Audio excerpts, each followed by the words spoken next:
ሰላም እንዴት ናችሁ? ውድ የዩቲዩብ ቻናል ቤተሰቦች፣ በዚህ ቪዲዮ በዛሬው ቀን ማለትም በመጋቢት 26 2017 ዓ.ም ከትምህርት ሚኒስቴር ወደ ሁሉም ከፍተኛ ትምህርት ተቋማት በተላከው ደብዳቤ ላይ ከማውጫ ፈተና ከሚፈተኑ ተማሪዎች ጋር እና ማውጫ ፈተና ተፈትኖ ማለፊያ ውጤት ያላገኙ ተማሪዎች ጋር የተያያዘ መረጃ አጋራለሁኝ።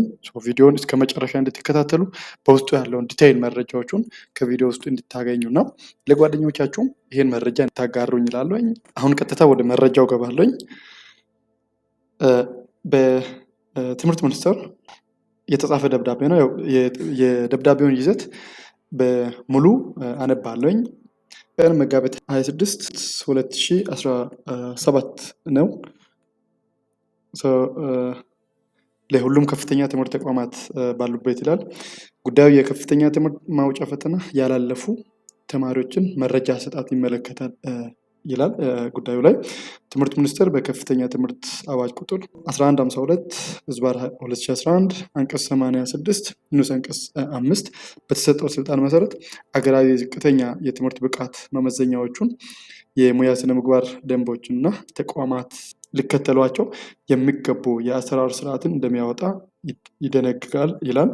በዚህም መሰረት የከፍተኛ ትምህርት ተቋማት ሀገራዊ የቅድመ ምረቃ ማውጫ ፈተና ከሰኔ 2015 ዓ.ም ጀምሮ ተግባራዊ እንዲደረግ ተወስኖ የአፈጻጸም መመሪያ ቁጥር 919/2014 ወጥቶ ተግባር ላይ ውሏል።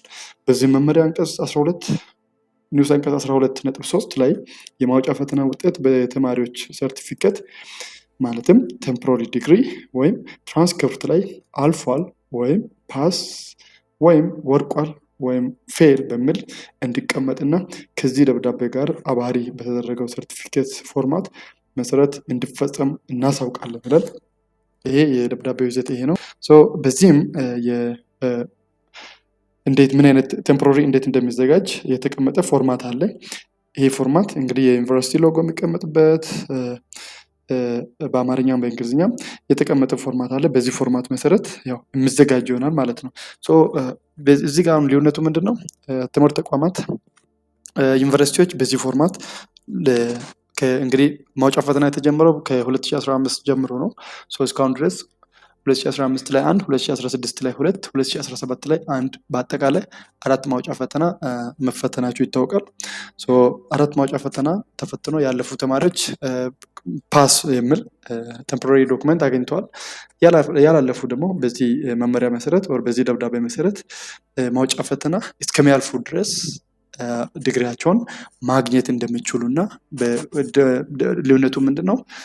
ማውጫ ፈተና በሚል ቦታ ላይ ፌል የሚል ጽሁፍ እንደሚቀመጥ ነው። በዚህ መመሪያ መሰረት ወር በዚህ ደብዳቤ መሰረት ሁሉም ማውጫ ፈተና ተፈትኖ ማለፊያ ውጤት ያላገኘ ተማሪ ወደ ተማረበት ተቋም ሄዶ ቴምፖራሪ ዲግሪ ማውጫ ፈተና አላለፈም የሚል ቴምፖራሪ ዲግሪ ማግኘት እንደሚችል ትምህርት ሚኒስቴር አስቀምጧል።